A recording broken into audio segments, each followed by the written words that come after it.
Hi, I'm a fat little Asian man, and this is the Democratic People's Republic of Korea. But nobody calls it that, because not only is the name pointlessly long, it's mostly just lies. It's not democratic, not for the people, not a republic, so the canonically correct term is actually North Korea, because it is in fact Korea that is on the north side. The so-called Democratic Republic is actually more like an isolationist monarchy ruled by the nuclear fanatic Kim family.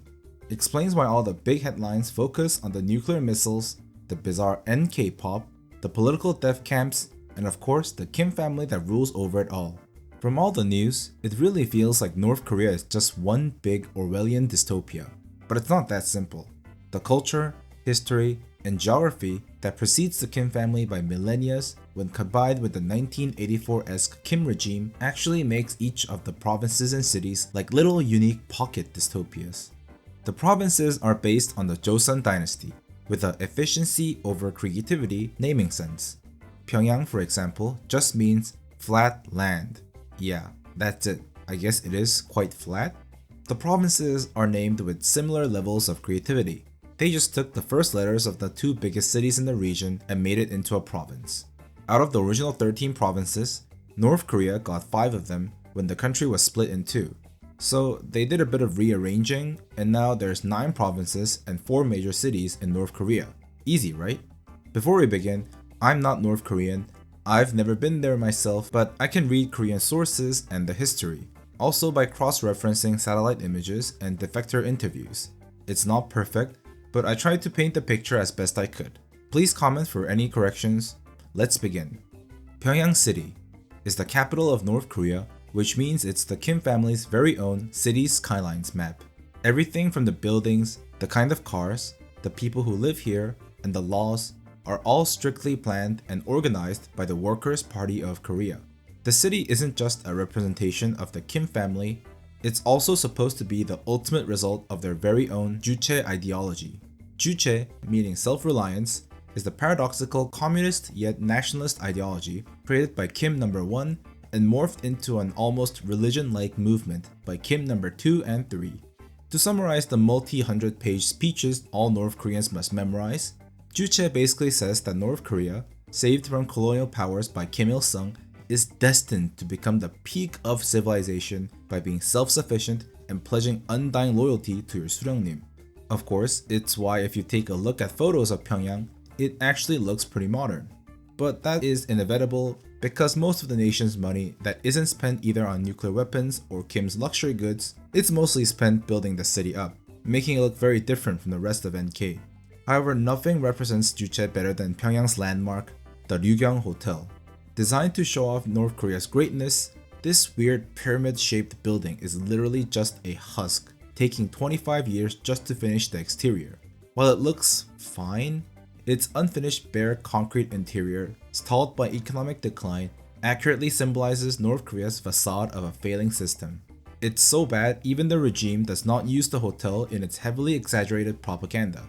But of course, for North Koreans, living in Pyongyang is like its very own pilgrimage. It's the NK equivalent of living near Jesus Christ, but also being chosen to live here based on loyalty.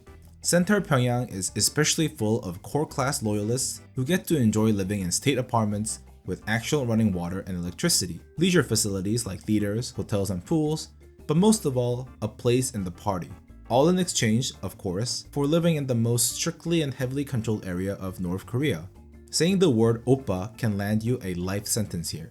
Naturally, you might think only the elites get to live in Pyongyang, but remember, running a city full of elites requires a lot of people for the construction, maintenance, farming, and service industries. So the population is actually 70 to 80% laborers that exist for the 20 or 30% elites. Not that different from the rest of the world, huh? At least we get to have human rights.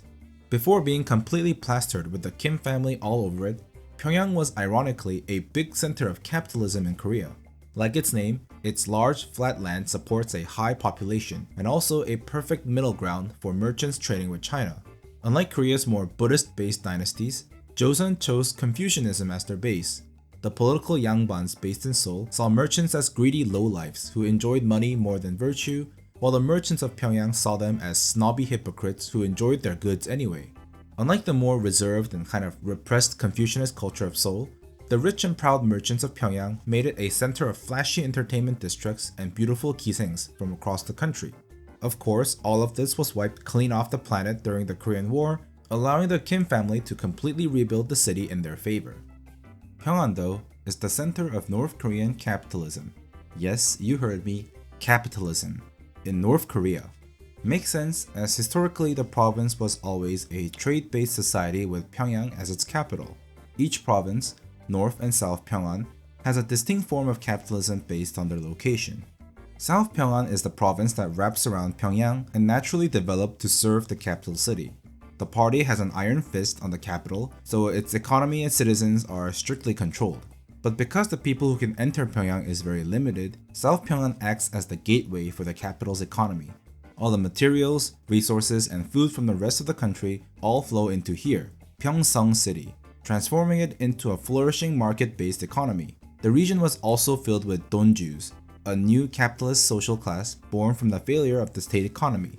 The yearly wage in North Korea is around $33, and in contrast, donjus are people with more than $100,000 at least. Donjus live in luxury apartments with Chinese-made electronics and gained many perks through bribing as well, so there was hope they would drive change in North Korea. But during COVID, Kim Jong-un saw an opportunity to destroy the markets and confiscate their wealth by consolidating strict control over the country. Now, many donjus have fallen into bank accounts for party officials who want to keep an emergency stash around. North Pyongan's capitalist center is Siniju. The location alone is why 70% of trade with China happens here. The Chinese trade is why donjus were able to amass wealth by smuggling goods along the river or by trade ships coming in and out. The proximity to China gives North Pyonganers a special kind of pain because freedom is just a swim across. Sadly, defecting here is a very bad idea as the region is one of the most heavily patrolled areas by North Korean agents. Nampo City is Pyongyang's trade and port center, which just means it's Kim Jong-un's illegal Amazon warehouse. Even though North Korea's nuclear tests has made it sanctioned down into the ground, it still maintains trade with Russia, China, and other groups. Remember, Kim Jong-un has to get his Dior handbags, Bentleys, and Omega watches somewhere, right? Nampo is also home to the Cholima movement, North Korea's great leap forward. Yeah, it did not go so well. After failing to retrieve aid from the Soviet Union, Kim Il-sung wanted to develop North Korea's industries. Normally, you need technology and infrastructure in the least, but Kim's solution was to just grind in more people and hours. When unrealistic quotas could not be reached, Kim believed the people weren't communist enough and decided to add political education on top of all the work. This is when Kim's policies centered to indoctrination instead of economics, which may be why Nampo City still remains one of the most loyal regions to the regime. Today, Nampo and its Cholima movement can be best described by its landmark, the Seohae Ganmun. While North Korea presents it as the GOAT of NK tech, it is nothing but a catastrophe that wasted 30% of North Korea's GDP and thousands of casualties on a dam that barely even functions. Chagangdo is the North Korea of North Korea. It's basically North Korea on steroids. The isolationist, military-crazy, propagandist regime that is North Korea, Chagangdo is all of that cranked up to the max. The province acts as the center of North Korea's military-industrial complex, with hypersonic and ballistic missile bases, massive weapon manufacturing plants, and the world's largest underground bunker system. Why do all of these important facilities exist in a place where 98% of the terrain is mountainous, literally in the middle of nowhere? Well, Chagangdo is designed to be, and actually was, North Korea's last stand. During the Korean War, North Korea was on the brink of winning until UN and US forces pushed them back, you guessed it, to Chagangdo. Before North Korea separated from Pyongando, Chagangdo was historically a natural fortress used to keep the warring nomadic tribes out of Korea for centuries, which makes sense why they would still use it as a fortress today. All the secretive military equipment and classified information makes this place the most strictly controlled area, more than Pyongyang. In North Korea, you need to have a travel pass approved by the party if you want to leave your own province. In Chagangdo, you need a pass if you want to leave your own neighborhood. Even Pyongyang citizens who can move freely around North Korea without a pass need one to get into Chagangdo. The isolation and its population of high-ranking military officials and special forces makes the place even more loyal than Pyongyang, often used in propaganda. If you're not a military official though, this place is hell, even for NK standards. The province runs on a strict military-first rule, where all the production centers around military output, even more than food and survival. The barren terrain and cold winters, along with the isolation, makes it so that you can't grow or ship in food. Also, the heavy pollution and mercury poisoning from all the factories seeps into the air and water, a perfect place for a nice side of disease to go along with your chronic malnutrition. Ryanggangdo is a strange dimensional void that exists in North Korea's newest province. It's a paradoxical place, especially as it's the center for all the Kim family's bullshit fanfiction legends they keep giving themselves, but also acts as a place of exile. All because of Mount Paektu, which sits at the tallest point in the province. Probably because of the majestic views and the beautiful Cheonji at its peak, the mountain has always been connected with the legend of Dangun. Basically, the furry god married a bear-turned-woman and founded Korea. So it only makes sense the Kim family would push their own propaganda here. Even though it resembles one, this isn't a monarchy. It's supposed to be a communist country.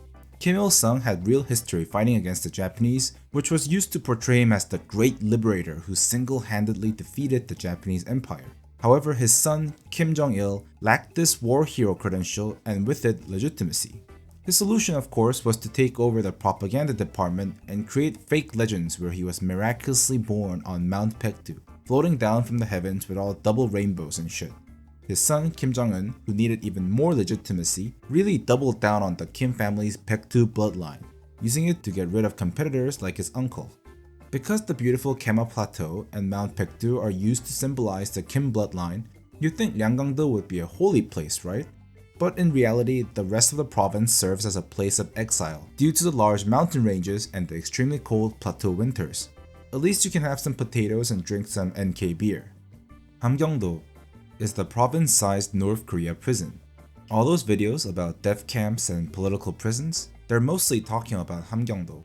Major kwanrisos are deliberately built in remote mountainous areas so that prisoners can live out their life sentences doing forced labor in mines. Out of them, probably the scariest one is Camp number 16, the largest kwanriso in North Korea, located in North Hamgyong. This place has a survival rate of 0%. Nobody has made it out alive. All the information about this place is on satellite images or reports by defecting officials. But seeing as North Korea's largest nuclear testing site is also here, it is most likely that prisoners are subject to radiation experiments or labor in the nuclear site. The rest of the region isn't better by much, as being a place of banishment marginalizes the province from the rest of North Korean politics. It's always the latest to get food or infrastructure, dealing with the polluted water supply from nuclear sites and mines and the coldest winters in the country. Sadly, the province has always been like this. Because of Hamgyongdo's location, the region became associated with the barbaric nomad tribes of Manchuria. Always being discriminated, it only got worse when the Japanese directed forced labor here. The disparity created by the Japanese, the history of marginalization, along with its close borders with China and Russia, made the region into a communist hub. Especially in North Hamgyong, Kim Il-sung and other Manchurian guerrillas built massive support networks here. So you might think that because it is a communist hub, Hamgyongdo would be treated better today. But sadly, this country isn't really a communist one, it's a weird quasi-cult-like kingdom. Originally, North Korea did try to make communism work. Even though Kim Il-sung was the leader, he didn't have absolute power within the party. The Yanan faction and the Soviet faction each had strong ties to China and the Soviet Union, all of which Kim couldn't ignore. After the massive failure that was the Korean War, and Kim's efforts to copy Stalin and make a cult of personality, the factions attempted to replace him with a more collective leadership. However, when the Soviets and Chinese started competing with each other, Kim saw his chance and purged all the factions, consolidating all power. Hamgyongdo became the place where he sent those Pandongbunjas, and from then it is now a place of exile. Perhaps because it is so miserable, the region used to be a gateway for North Korean defectors. The badly managed border and officials made it the perfect place to escape into China and find a way into South Korea. Around 70% of defectors have used Hamgyongdo as a route. Sadly, now Kim Jong-un cracked down heavily on the border and now defecting is almost impossible. Of course, the provinces aren't just prisons. The eastern coast is full of North Korean cities. There's Cheongjin, the ironworking city, or Sinpo, the seemingly harmless fishing city that makes North Korea submarine-launched ballistic missiles. North Korea's second biggest city, Hamhung, is also here. There's a Hungnam Fertilizer Complex and Heavy Industry Center, but it's more famous for the February 8th Vinalon Complex. What's Vinalon? Well, it's the country's main fabric, invented in North Korea. A strong, heat-resistant textile that can use NK's abundant coal instead of importing petrol. The downside, of course, Vinalon just kinda sucks. Very uncomfortable and expensive to make, taking 3 times more energy than its petrol counterpart. That's why the Vinalon complex is nicknamed the Zombie Factory, requiring so much power that when the factory runs, the nearby city becomes instantly dark. Rason City is a city-sized singularity that exists at the very end of the country. The normal rules of North Korea apply here less. Unlike the rest of rigid centralized North Korea, the party allows a full market-oriented capitalist system to exist here. There is foreign currency, private markets, and a limited influx of tourists. Obviously, this isn't done for the people or the country, they do it to keep their friends happy. Isolated, full of sanctions, and scamming other countries, North Korea really needs the few friends they have to keep their economy from collapsing. Ever since its existence, North Korea has used the rifts between the Soviet Union and China to leech off aid and funds. So especially for China, supporting North Korea has been an historic pain in the ass, done only for its political leverage. Rason City is basically so China can make the most of their situation. The city is one of Northeast Asia's rare ice-free ports, which both China and Russia frequently use. It also houses multiple casinos and the Golden Triangle Bank that definitely totally isn't used for any illicit activities or money laundering for the regime at all. Hwanghaedo is the food province of North Korea. Not as in there's a food culture here, but 70% of the country's food is produced here. That sounds like a lot, but that doesn't mean it makes nearly enough for everybody. North Korea needs to import its food to feed its population, food it doesn't have. Because controlling the food supply is so important, the historically kind of irrelevant province is now a place with a large core class status. The food situation has always been pretty bad, but especially since the 1990s Great Famine. As the Soviet Union collapsed in the 90s, North Korea's free food imports were gone. Also, Kim Il-sung made some really bad decisions that devastated the economy in the 80s. The funniest one for me is the 1984 flood relief aid. In that year, a massive flood caused millions worth of damages in the Seoul area, and Kim Il-sung offered to send some aid. It was merely an attempt to show off and kick South Korea when they were down, but to everyone's surprise, South Korea accepted the aid, and now North Korea had to give thousands of tons of food, material, and clothes, resources they cannot afford, but sent anyway. Due to the competition between both Koreas to see who was the best one, Kim Il-sung simply couldn't say no to his pride. Kind of like the 13th World Festival of Youth and Students, where he ended up using a year's worth of finances for a failed copy of the 1988 Seoul Olympics. Without money, without imports, and massive floods, the famine decimated the population, which it has still not yet recovered from. Kaesong City was the center of North and South Korea's cooperation. All here, the Kaesong Industrial Complex, aka the largest joint project of North and South Korea. Why in the world would these mortal enemies work together to build this thing? Well, in the late 90s, South Korean President Kim Dae-jung started the Sunshine Policy, an optimistic policy that was a hopeful, "I can fix her" cry. The idea was to create economic cooperation so that North Korea would choose to maintain stability with South Korea. At the time, North Korea was still in the midst of the Great Famine and needed relief and foreign currency bad. South Korea was also in its own financial crisis and needed to save its companies from cheap made-in-China competition. The complex was a political and economic win-win for both Koreas. It was built in Kaesong as a sign of peace, lowering military tensions in the DMZ. Due to the complex, the city actually became a place of economic stability where laborers could come and, not starve. For South Koreans, the city was one of the only places in North Korea you could actually visit. The city used to be Goryeo Dynasty's capital, and there are still many heritage sites of the 500-year-old capital. However, as North Korea restarted its nuclear experiments, the complex has been largely abandoned ever since 2016. Kangwondo is definitely one of the provinces of all time. The place is full of mountains, but considering all of North Korea is already just a bunch of huge mountain ranges, this doesn't really make Kangwondo any more special. The outlook on the province was never really great. South Korea got all the big populated areas when the country split. Initially, Kangwondo was designed as a tourist destination for its beautiful nature and beaches. Of course, a tourist destination, no matter how beautiful, is useless without a functioning economy or foreigners, which made the province pretty obsolete. When inter-Korean relationships were good for a short time, Kangwondo was opened up for South Korean tourists, especially Kumgangsan, one of the most beautiful mountains in Korea, famous in Korean textbooks where poets and artists would write about its beauty. There were 2 million people that came to visit, giving Kangwondo hope once more, which all disappeared as the border shut again. Now there is basically no infrastructure, and the few that exist are really old and fallen into disrepair. Even though Kangwondo's urbanization is low, strangely it has a decently high population, due to 60% of North Korea's military on their mandatory military service stationed here. Just for a short time of 13 years, of course. It's natural the province is so militarized as it's close to the DMZ, the demilitarized zone. There's no military presence in the zone reserved for inter-Korean talks, but not like it matters as right outside the DMZ is full of massive troop concentrations on each side.